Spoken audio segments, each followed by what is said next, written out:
ಸಾಕಷ್ಟು ಜನರು ಬೀದಿಗಿಳಿದು ಬರೋದಕ್ಕೆ ಆಗದೇ ಇದ್ದವರಿಗೆ ಸುವರ್ಣ ನ್ಯೂಸ್ ವೇದಿಕೆ ಒದಗಿಸ್ಕೊಡ್ತಾ ಇದೆ. SMS ಮೂಲಕ, ತಾವು ಮೇಲ್ ಮೂಲಕ, ಟ್ವಿಟ್ಟರ್ ಮೂಲಕ, ಫೇಸ್ಬುಕ್ ಮೂಲಕ ತಮಗೆ ತಿಳಿದು ದೂರವಾಣಿ ಕರೆ ಮಾಡಿ ಕೂಡ ತಮ್ಮ ಬೆಂಬಲ ವ್ಯಕ್ತಪಡಿಸಿ.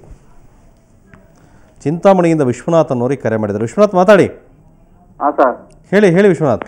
ಸರ್ ಅಣ್ಣ ಅದು ಏನು ಮಾಡ್ತಾ ಇದ್ದಾರೆ, ಇದಕ್ಕೆ ನಮ್ಮ ಸಂಪೂರ್ಣ ಬೆಂಬಲ ಎಲ್ಲರೂ ಕೊಡಬೇಕು. ನಾವು ಯಾರೇ ಆಗಲಿ ಮನೇಲಿ ಕೂತು ನಾವು ಇವತ್ತಿನ ದಿನ ನೋಡೋವಂಥ TV ನೋಡೋವಂಥದ್ದಾಗ್ಲಿ, ನಾವು ಏನೇ ಒಂದು ಕೆಲಸ ಕಾರ್ಯಗಳನ್ನು ಬಿಟ್ಟು ಇವತ್ತಿನ ದಿನ ನಾವು ಪ್ರತಿಯೊಬ್ಬರು ಹೋಗ್ಲೇಬೇಕು, ನೋಡ್ಲೇಬೇಕು ಸರ್, ಮಾಡ್ಲೇಬೇಕು. ನಾವು ಇವತ್ತಿನ ದಿನ ಮಾಜಿ CM ಆದಂತ BS ಯಡಿಯೂರಪ್ಪ ಅವರು ಸಪೋರ್ಟ್ ಕೊಡ್ತೀನಿ ಅಂತ ಹೇಳಿದ್ದಾರೆ. ಅದು ತುಂಬಾ ಹಾಸ್ಯಾಸ್ಪದವಾದದ್ದು. ಯಾಕೆ? ಅವೇ ಭ್ರಷ್ಟಾಚಾರದಲ್ಲಿ ಮುಳುಗಿರುವಾಗ ಅವೇನ್ ಸಹ ಭ್ರಷ್ಟಾಚಾರ ಕೊಡ್ತಾರೆ ಸಪೋರ್ಟ್? ಬೇಡ ಅಂತೀರಿ? ಅವ್ರ ಸಪೋರ್ಟ್ ಬೇಡವಾ? ಬೇಕಾಗಿಲ್ಲ ಸರ್, ಅವ್ರ ಸಪೋರ್ಟೇ ಬೇಕಾಗಿಲ್ಲ. ರಾಜಕಾರಣಿಗಳ ಸಪೋರ್ಟೇ ನಮಗ್ ಬೇಡ. ಇದು ದೇಶ ಹಾಳಾಗಿರೋದೇ ರಾಜಕಾರಣಿಗಳಿಂದ. ಇಡೀ ಇವತ್ತು ಕೇಂದ್ರ ಸರ್ಕಾರ ಏನು ಬೇಕಾದಂತ ನೀತಿಗಳನ್ನ ಅವರು ಅನುಸರಿಸ್ಕೋಬೇಕಾಗಿದೆ ಅಷ್ಟೇನೆ. ಜನಲೋಕಪಾಲ್ ಮಸೂದೆ ಅನ್ನೋದು ಅಣ್ಣಾ ಮಾಡಿದ್ದಾಗ ಅದನ್ನ ಯಾಕೆ ಇವ್ರು ಜಾರಿಗೆ ತರಬಾರ್ದು?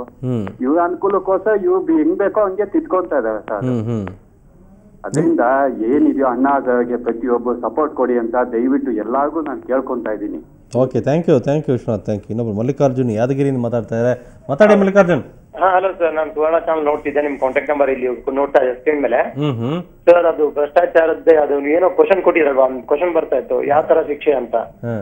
ಸರ್ ಶಿಕ್ಷೆ ಯಾವ ತರ ಇರ್ಬೇಕಂದ್ರೆ ಅದು ಅವ್ರಿಗೆ ದೇಹಕ್ಕೆ ಯಾವ ತರನು ಟಾರ್ಚ್ ಆಗ್ಬಾರ್ದು, ಮನ್ಸ್ ಪರಿವರ್ತನೆ ಆಗ್ಬೇಕು, ಆ ತರ ಶಿಕ್ಷೆ ಇರ್ಬೇಕು. ಯಾವ ತರ ಅದು ಹೇಳಿ ನೀವೇ? ಮನ್ಸ್ ಪರಿವರ್ತನೆ ಆಗ್ಬೇಕಂದ್ರೆ ಅವ್ರಿಗೆ ಗೊತ್ತಾಗ್ಬೇಕು, ಪ್ರತಿಯೊಬ್ಬರು ಬೆವರು ಅಂದ್ರೆ ಏನಂತ ಗೊತ್ತಾಗ್ಬೇಕು. ಇವತ್ತೆಲ್ಲ ಜೈಲಲ್ಲೆಲ್ಲ ಗಿಡ ನೀರ್ ಹಾಕ್ತಾರೆ, ಕಲ್ಲು ಹೊಡಿತಾರೆ. ಈ ತರ ಹೆಂಗಂದ್ರೆ ಪರಿವರ್ತನೆ ಕೆಲಸ ಮಾಡಿದಾಗ್ಲೇ ಅದ್ರ ಅರಿವಾಗೋದು. ಕೆಲಸ ಮಾಡಿದವ್ರಿಗೆ ಅದ್ರ ಕಷ್ಟ ಏನು ನೋವು ಅಂತ ಗೊತ್ತಾಗೋದು. ಎಲ್ಲೋ ಕುಂತು ನಮ್ಗೆ ರೂಲ್ ಮಾಡೋರ್ಗೆ ಅದು ಗೊತ್ತಾಗಲ್ಲ. ನಾ ಅದಕ್ಕೆ ಜಸ್ಟ್ ಅದೊಂದು ಕ್ವಶನ್ ನೋಡಿದೆ, ನನ್ಗೆ ಅನ್ಸಿತ್ತು ಅದು ಯಾವ ತರ ಶಿಕ್ಷೆ ಇರ್ಬೇಕಂದ್ರೆ ಮನ್ಸನ್ನ ಪರಿವರ್ತನೆ ಆಗ್ಬೇಕು ಅವರು. ಹೆಂಗ್ ಪರಿವರ್ತನೆ ಮಾಡೋ ತಗೊಂಡ ಜೈಲಲ್ಲಿ ಕೂರ್ಸ್ ಪರಿವರ್ತನೆ ಮಾಡ್ಬೇಕು, ಹಂಗೆ ಬಿಟ್ಬಿಡ್ಬೇಕು ಅವ್ರನ್ನ? ಸರ್ ಜೈಲಲ್ಲಿ ಶಿಕ್ಷೆ ಆಗ್ಬಾರ್ದಾ? ಇಲ್ಲ, ಜೈಲಲ್ಲಿ ಕೂತೆ ಪರಿವರ್ತನೆ ಅಂತ ಹೇಳಿದ್ದು ಅಂದ್ರೆ ಯಾವ ತರ ಶಿಕ್ಷೆ ಅಂದ್ರೆ ಬಿಡ್ತಾರೆ, ಬಿಟ್ಬಿಡ್ತಾರೆ. ಬಟ್ ಯಾರಿಗೋಸ್ಕರನು ಸ್ವಲ್ಪ ಟೈಮೇ ಸ್ಪೆಂಡ್ ಮಾಡಲ್ಲ. ನಾವು ಹೇಗೆ ಪ್ರತಿಯೊಬ್ರು ಅಂದ್ರೆ ಕನ್ವಿನ್ಸ್ ಮಾಡ್ಬೇಕು, ಇದು ಸರಿ, ಇದು ತಪ್ಪು ಅಷ್ಟು ಗೊತ್ತು ಮಾಡ್ಬೇಕು. ಯಾಕಂದ್ರೆ ಅವ್ರ ಕಷ್ಟನೇ ಗೊತ್ತಿರಲ್ಲ, ಕೆಲವು ಜನಕ್ಕೆ ಕಷ್ಟ ಅನ್ನೋದು ಗೊತ್ತೇ ಇಲ್ಲ. ಸರ್ ಇವತ್ತು ಅಂದ್ರೆ ಇದೊಂದು ನೋಡಿದೆ, ಯಡಿಯೂರಪ್ಪ ಅವ್ರಿಗೆ ಇದರಲ್ಲಿ ಅವಕಾಶ ಕೊಡ್ಬೇಕು ಇಲ್ವೋ ಈ ತರ ಅಂತ ಹೋದಿನಲ್ವಾ. Okay, thank you Mallikarjun, thank you. ಇನ್ನೊಬ್ರು ಶೇಖರ್ ಮಾತಾಡ್ತಾರೆ ಮೈಸೂರಿಂದ. ಶೇಖರ್ ಮಾತಾಡಿ. ನಮಸ್ಕಾರ, ಶೇಖರ್ ಮೈಸೂರಿಂದ. ಹೇಳಿ ಶೇಖರ್. ಈ ಒಂದು ವಿಷಯದ ಬಗ್ಗೆ ನಾನು 3 ಪಾಯಿಂಟ್ಸ್ ಹೇಳಕ್ ಇಷ್ಟಪಡ್ತೀನಿ. ಮೊದಲನೇದು, ರಾಜಕಾರಣದಲ್ಲಿ ಕುತ್ಕೊಂಡು ಇದು ಮಾಡ್ತಿದ್ದಾರೆ, ಸ್ಟ್ರೈಕ್ ಮಾಡ್ತಿದ್ದಾರೆ.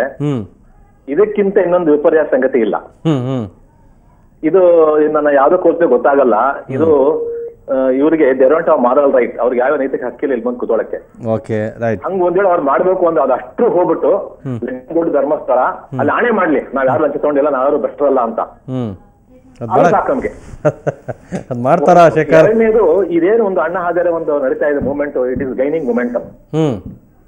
ಇದ್ರಲ್ಲಿ ನಾವೆಲ್ಲ ಬರೀ ನಾವು ಕೇವಲ ರಾಜಕಾರಣಿಗಳು ಮಂತ್ರಿಗಳು ನೋಡ್ತಾ ಇದೀವಿ, ಇಲ್ಲ ಒಂದು ಅಂಶ ಬಿಟ್ಟಿದೀವಿ. ಯಾವುದೇ ಒಂದು ಕರಪ್ಷನ್ ಆಗ್ಬೇಕಾದ್ರೆ ಅದಕ್ಕೆ ಬರೀ ಕೇವಲ ರಾಜಕಾರಣಿಗಳು ಮತ್ತೆ ಮಂತ್ರಿಗಳು ಕಾರಣರಲ್ಲ. Equally there is contribution of bureaucracy.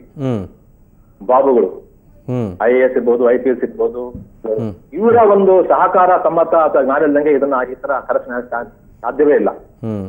So we should also keep in mind that ಬರೀ ಕೇವಲ ಪಾಪ ಮಿನಿಸ್ಟರ್ಗಳು ಮತ್ತೆ ರಾಜಕಾರಣ ಮಾತ್ರ ಅದಕ್ಕೆ ಕರಪ್ಷನ್ ಮಾಡ್ತಾರೆ ಅಂತಲ್ಲ, ಬೇರೆಯವರು ಇದ್ದಾರೆ ಅಂತ. ಮೂರನೇದು, ಈಗ ನಾವು ಒಂದು 60 ವರ್ಷ ನೋಡ್ತಾ ಇದ್ದೀವಿ, ಕಾಂಗ್ರೆಸ್ ಇಲ್ಲ JDS ಇಲ್ಲ BJP ಏನೋ ಒಂದು ಪಾರ್ಟಿಗಳಿದೆ. ನಮಗೆ ಎಲ್ಲೋ ಒಂದ್ ಕಡೆ ಯಾವುದೋ ಒಂದು ಆಲ್ಟರ್ನೇಟಿವ್ ಎಮರ್ಜ್ ಆಗ್ತಿದೆ ಅನಿಸ್ತಾ ಇದೆ. ಈ ಪಾಲಿಟಿಕ್ಸ್ ಆಲ್ಟರ್ನೇಟ್, ಈ ತರ ಅಣ್ಣಾ ಹಜಾರೆ ತರ, ಸಂತೋಷ್ ಹೆಗ್ಡೆ ತರ ಅಥವಾ ನಿವೃತ್ತ IAS IPS ಅಧಿಕಾರಿಗಳು ಅಥವಾ ಜಡ್ಜ್ಗಳು ಇತರ ಬಂದ್ರೆ ಅಂತವ್ರನ್ನ ನೆನೆಸಿ ನಾವು ಗೆಲ್ಲಿಸ್ಬೇಕು, ಅಂತವ್ರು ಹೋಗಿ ರಾಜಭಾರ ಮಾಡ್ಬೇಕು ಅಂತ ಒಂದು ಆಸೆ. ಐ ಥಿಂಕ್ ಈ ತರ ಒಂದು ಮೂವ್ಮೆಂಟ್ ಇದೆ, ಡೆವಲಪ್ ಆದ್ರೆ ಅದು ಆಸೆ ಒಂದು ಇಡೋ ಚಾನ್ಸ್ ಇದೆ ಅಂತ ನಾನು ಅನ್ಸುತ್ತೆ. Okay, thank you Shekhar, thank you. ನಿಮ್ಮ ಜೊತೆ ಇನ್ನಷ್ಟು ಮಾತಾಡ್ತೀನಿ. ಇನ್ನೂ ಅನೇಕ ಸಾರ್ವಜನಿಕರು ಮಾತಾಡೋರಿದ್ದಾರೆ, ಅವ್ರ ಜೊತೆ ಎಲ್ಲ ಮಾತಾಡ್ತೀನಿ. ಅದಕ್ಕೆ ಮೊದಲು ಒಂದು ಚಿಕ್ಕ ಬ್ರೇಕ್.